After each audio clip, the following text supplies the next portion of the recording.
This channel does not promote any violent, harmful, or illegal activities. All content provided by this channel is meant for an educational purpose only. MDH chana masala এখন ছোলা হোক বা বরবটি দানা, সাদা চানা হোক বা কালো, সব রান্নাই হবে অসাধারণ। নমস্কার, দেখছেন টিভি 9 বাংলা। রয়েছে আমি শুভজিৎ মিত্র। ঘড়ির কাঁটা প্রায় 5টার 5টা মানেই পাঁচ কথা মানেই এখনো পর্যন্ত ঘটে যাওয়া বড় খবরগুলোর দিকে নজর, বিশ্লেষণ। কোন কোন ইস্যু রয়েছে পিসিআর কে বলবো একবার বিগ ওয়ালে দেখানোর জন্য। আজকের ইস্যু 1, ঘূর্ণিঝড় আদৌ কি সত্যি? কেন এই প্রশ্ন উঠছে, ফ্যাক্ট চেক করেছি আমরা, দেখাবো। আর ইস্যু 2, সফেদ সাগরে ডুবে মরে পাকিস্তান। কেন বলছি, দেখাবো একে একে।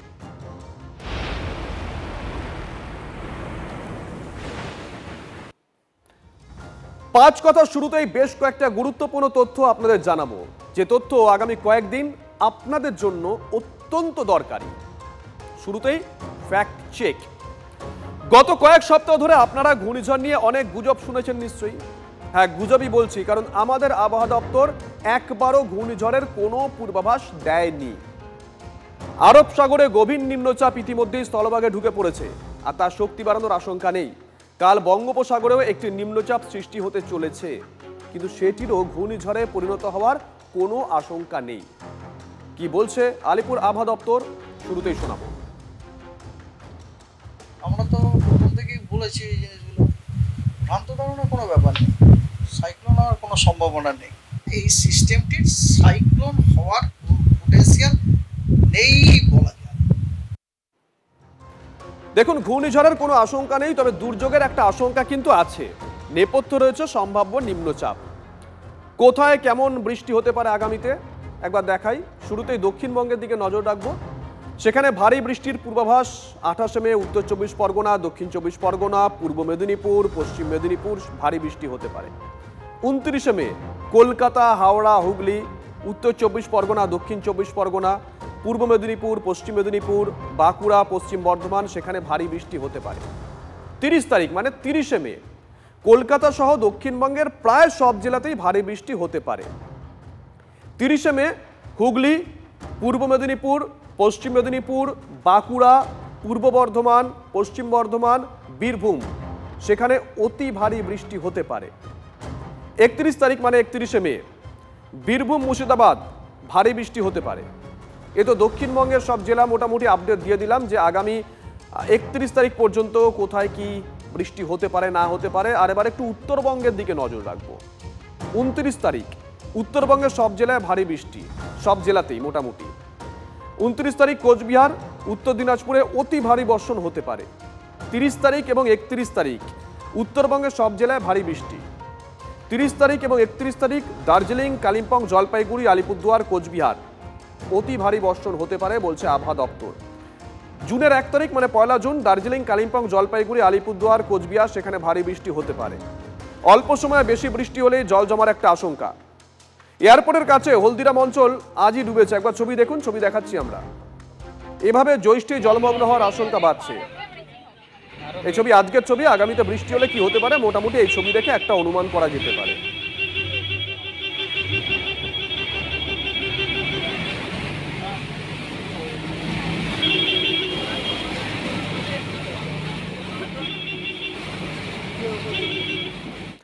আর এবার নজর রাখবো পাকিস্তানের খবরে। আজ 26 মে, 26 বছর আগে আজকের দিনে পাকিস্তানকে বড় শিক্ষা দিয়েছিল ভারত। তারপরেও শিক্ষা হয়নি ওই জঙ্গিস্তানের। এবার 22 মিনিটে শিক্ষা মনে করালেন নরেন্দ্র মোদী। 19 মে 1999 কার্গিল সংঘর্ষ তখন তুঙ্গে। পাক সেনা ও পাক জঙ্গিকে নিয়ন্ত্রণ রেখা থেকে উৎখাত করতে মরিয়া লড়াই চালাচ্ছে ভারতীয় সেনাবাহিনী।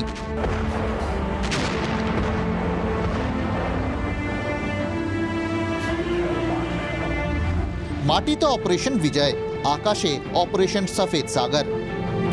26 মে সেনার সঙ্গে নেমে পড়ে ভারতীয় বায়ুসেনাও, হাতে হাত মিলিয়ে লড়াই। নিয়ন্ত্রণ রেখায় কার্গিল লাগোয়া উঁচু পাহাড় থেকে পাকিস্তানিদের হঠাতে একেবারে নিখুঁত নিশানা। এই মুহূর্তে যে পাহাড়ে আমাদের ক্যামেরা গিয়ে আটকাচ্ছে, এই পাহাড়ের নাম হচ্ছে টাইগার হিল। এই সেই পাহাড়, এই টাইগার হিলেই একটা সময় 1999 সালে পাকিস্তান সম্পূর্ণভাবে কবজা করে ফেলেছিল। তখন রাফাল ছিল না, সুখোইও ছিল না, কিন্তু মিরাজ মিগেই লক্ষ্যভেদ। 71-এর পর কাশ্মীরে প্রথম আকাশসীমায় শক্তি প্রদর্শন। ওড়ানো হয়েছিল Miraj 2000, MiG-21S, MiG-17S, Jaguar, MiG-23S, MiG-27S, MiG-29S, সঙ্গে চেতাক হেলিকপ্টার। ছোটখাটো সংঘর্ষেও যে প্রয়োজনে বায়ুসেনা ফারাক করে দিতে পারে সেদিন দেখিয়েছিল ভারত। আন্তর্জাতিক সীমান্ত পেরোতে হয়নি, অন্য দেশেও ঢুকতে হয়নি, দেশে থেকেই শত্রু নিধন, শত্রুকে পিছু হটতে বাধ্য করা দেখিয়েছিল বায়ুসেনার অপারেশন সফেদ সাগর। সোমবার তার 26 বছর পূর্তি।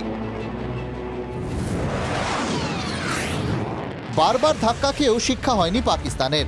2019-এ বালাকোটের জঙ্গি ঘাঁটিতে সার্জিক্যাল স্ট্রাইক, আর এবার পাকিস্তানে ভারতের অপারেশন সিঁদুর।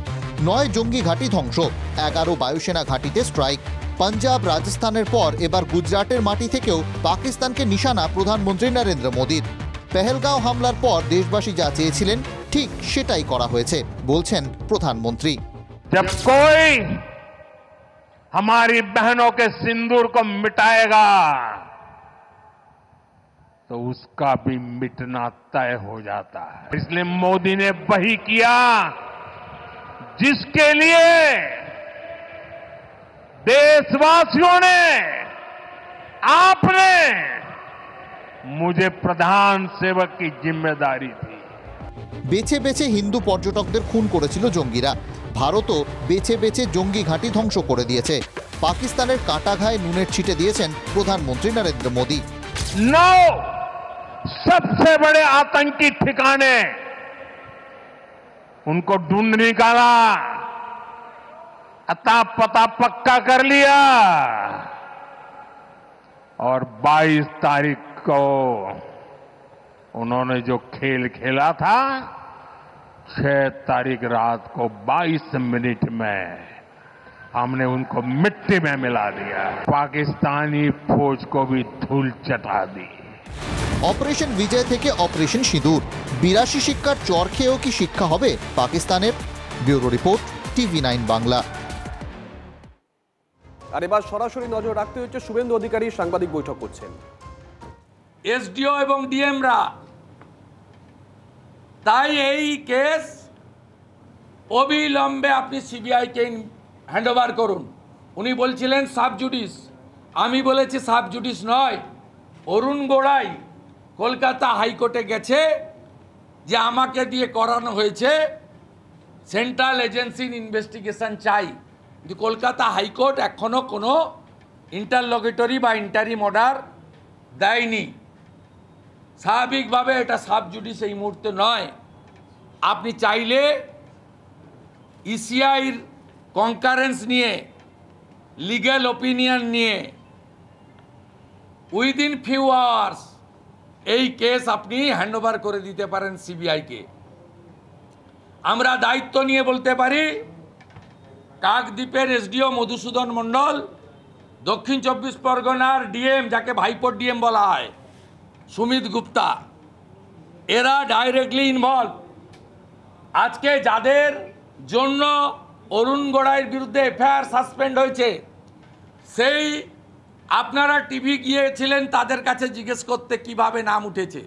সেই রোহিঙ্গা মুসলমান বলেছে আপনাদের সামনে যে আমি 10,000 টাকা তৃণমূলকে দিয়ে ভোটার তালিকায় আমার নাম তুলেছি।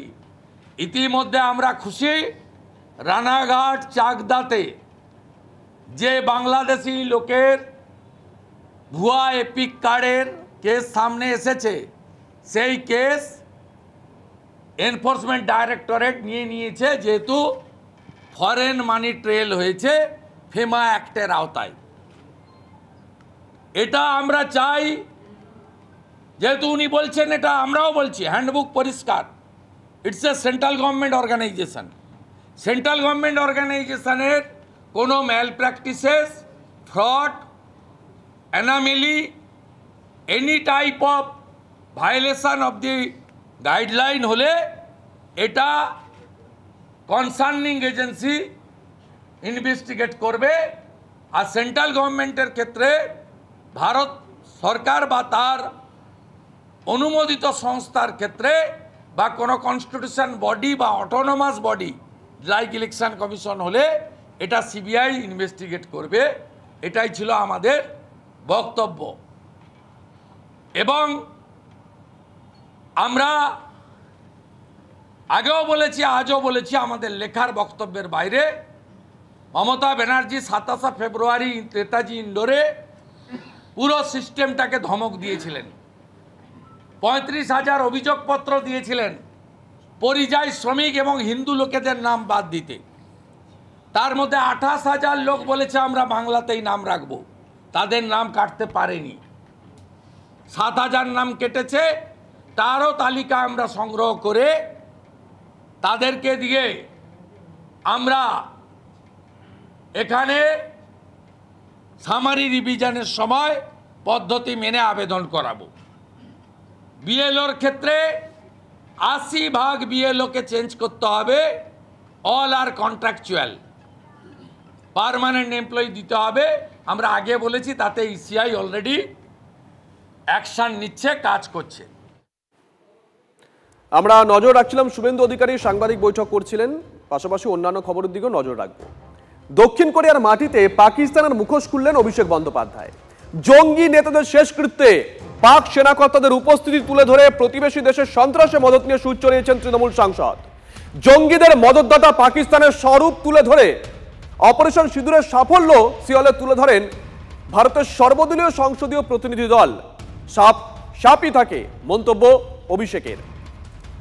Feeding a snake back in your backyard and expecting that snake to only bite your neighbor is the last mistake we should do, or last thing we should think of. Because once the snake is unleashed, it will end up biting whoever it can. A snake remains a snake. So we need to be very careful and mindful of how Pakistan has been harboring terrorism, harboring terrorists from 9/11 to 26/11 in Mumbai, to Pahalgam, to Pathankot, to Uri, repeatedly one after one terror attacks. এদিকে ফের বাংলাদেশি অনুপ্রবেশকারীদের গ্রেপ্তার করল police. Bharat Bangladesh সীমান্তবর্তী এলাকা থেকে ধানতলা পুলিশের হাতে ধৃত 10 জন বাংলাদেশি। ডিটেল নেব, মহাদেব টেলিফোনে আমাদের সঙ্গে রয়েছেন আমাদের সহকর্মী মহাদেব। দেখো, একের পর এক কিন্তু বাংলাদেশিদের গ্রেপ্তার করে চলেছে নদিয়া জেলার প্রশাসন। বলা যেতেই পারে যে দেখো, ভারতবর্ষ এবং বাংলাদেশের যে সীমান্তবর্তী এলাকা, তার মধ্যে প্রায় বেশ কিছু জায়গায় সীমান্তে তার কাটা নেই, সেই সকল এলাকা দিয়ে মাঝে মধ্যে অনুপ্রবেশ ঘটছে এবং বিগত কয়েক বছর ধরে এই অনুপ্রবেশের ঘটনা ঘটছে বলে পুলিশ সূত্রে দাবি। এবং এই যে সকল অনুপ্রবেশকারীদের গ্রেপ্তার করা হয়েছে, এরা প্রায় বছর খানেক আগে ভারতবর্ষে প্রবেশ করেছিল এবং প্রবেশ করার পর এরা গুজরাটে চলে গেছিল এবং সেখানে কর্মসংস্থান করছিল। সেখান থেকে কিন্তু আবার যে ভারতবর্ষে পরিস্থিতি তৈরি হয়েছে, সেখানে গ্রেপ্তারের সংখ্যা বাড়ছে, তারই কারণে তারা ভয়ে কিন্তু দেশে ফিরে যেতে চাইছিলেন এবং ফিরে যাওয়ার সময় তারা কিন্তু ধানতলা থানায় এসে আশ্রয় নেয় এবং আজ সোমবার সকালে তারা ফিরে যাওয়ার একটা সিদ্ধান্ত নিয়েছিলেন। তো ফিরে যাওয়ার আগেই পুলিশ তাদেরকে গ্রেপ্তার করে এবং ধৃতদের আজকে রানাঘাট মহকুমার আদালতে পেশ করা হয়। শুভজিৎ, ধন্যবাদ মহাদেব।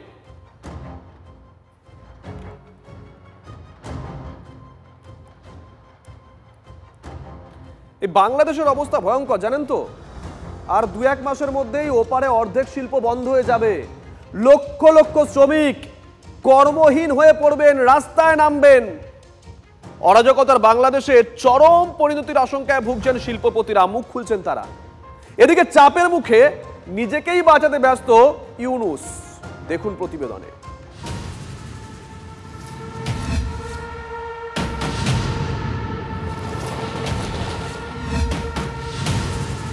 বিনিয়োগ নেই বাংলাদেশে, ব্যবসা বাণিজ্য যা ছিল তাও প্রায় বন্ধের পথে। পরিস্থিতি শুধরোতে এক প্রকার হাত তুলে নিয়েছে ইউনূস সরকার। বাংলাদেশে ব্যাংকের সুদের হার 3 থেকে বেড়ে 14 থেকে 15% দাঁড়িয়েছে। আগামী 1-2 মাসের মধ্যে দেশের অর্ধেক ফ্যাক্টরি বন্ধ হয়ে যাওয়ার আশঙ্কা। ইউনূস সরকার আর ব্যাংকের জুলুমবাজিতে লাঠে উঠেছে ব্যবসা, ওষ্ঠাগত প্রাণ ব্যবসায়ীদের। ইউনূস প্রশাসনকে শিক্ষা দিতে ভারত বিধিনিষেধ চাপাতেই আরও রুগ্ন বাংলাদেশের অর্থনীতি। টাকা দেওয়ার পরেও মিলছে না পর্যাপ্ত গ্যাস, বিদ্যুৎ। বসিয়ে বসিয়ে মাইনে দিতে হচ্ছে কর্মীদের। দিনে গড়ে 7 ঘন্টা লোডশেডিং চলছে। ফ্যাক্টরিতে প্রতিদিন 5 থেকে 6 বার বিদ্যুৎ চলে যায়। দেওয়ালে পিঠ থেকে গেছে উদ্যোগপতিদের। শিল্প বন্ধ হলে দায় নিতে হবে সরকারকে, হুঁশিয়ারি বাংলাদেশের শিল্পপতিদের। আমাদের শিল্প করে লাভটা কি? এতগুলো পেপার মিল, আপনি তো নিজের পেপার মিলের কলার টিপি ধরে মেরে ফেলতেছেন, নিজের ইন্ডাস্ট্রিকে কলার টিপে ধরে মেরে ফেলতেছেন। সুগার ইম্পোর্ট করেন, এখানে রিফাইনারি আছে, আপনার তো তাহলে ইন্ডাস্ট্রি বিরোধী পলিসি হচ্ছে এগুলো। তা আমি জানি না আপনারা কেমনে চালাবেন বা নিজেরা চলবেন, আমরা কেমনে চলবো আমি জানি না। আর কিছুদিন পরে হয়তো ঘর থেকে বেরোতেও পারবো না। আজকে আমাদের যারা শিল্প উদ্যোক্তারা গত 20 বছরে বিভিন্ন চড়াই উতরাই পার করে আজকে বাংলাদেশের শ্রমিকদের, বাংলাদেশের জিডিপিতে কন্ট্রিবিউশন রাখতেছে, তাদেরকে আজকে মারার জন্য এই গ্যাসের সাপ্লাই, বিদ্যুতের সাপ্লাই বন্ধ করে আমাদের বিপদের দিকে দেয়া হচ্ছে। একবার যদি এই শিল্প বন্ধ হয়ে যায় তা চালু করা সম্ভব হবে না। শিল্পের হাল বেহাল, রেহাই নেই সরকারি কর্মীদেরও। আন্দোলন দমাতে শাস্তির খাড়া শান ইউনূসের। ঘুরপথে বিল এনে অধ্যাদেশ জারি ইউনূসের। অভিযোগ উঠলেই 14 দিনের মধ্যে শাস্তির মুখে পড়তে হবে সরকারি কর্মীদের। শিখে উঠেছে সরকারি পরিষেবা। ইউনূস জমানায় শিক্ষাক্ষেত্রেও অরাজকতা। ধর্মঘটে প্রাথমিক স্কুলের শিক্ষকরা। শিখে উঠেছে পঠন পাঠন। ইউনূসের অযোগ্যতার জন্যই চূড়ান্ত ভোগান্তির শিকার হবে বাংলাদেশের সাধারণ মানুষ। Bureau report, TV9 Bangla. এই দ্বন্দ্বের চোরা স্রোতটা বোধহয় এখন হারে হারে টের পাচ্ছেন মোহাম্মদ ইউনূস। বিএনপি চাপ দিচ্ছে যে অবিলম্বে নির্বাচন করতে হবে, আর সেই চাপ কাটাতে একের পর এক কৌশল সাজাচ্ছেন ইউনূস। তবে ইউনূসের স্বেচ্ছাচারিতার সামনে এখন বড় কাটা সে দেশের সেনাপ্রধান। ডিসেম্বরের মধ্যেই ভোট চাইছেন বাংলাদেশের সেনাপ্রধান ওয়াকারুজ্জামান। রাজনৈতিক দলগুলো চাপ দিচ্ছে, সেনাপ্রধান চাপ দিচ্ছেন, আর এই সারাশি চাপ থেকে এখন বেরোনোর পথ খুঁজছেন মোহাম্মদ ইউনূস। কিন্তু চেপে ধরা ফাঁস কি এত সহজে আলগা হবে?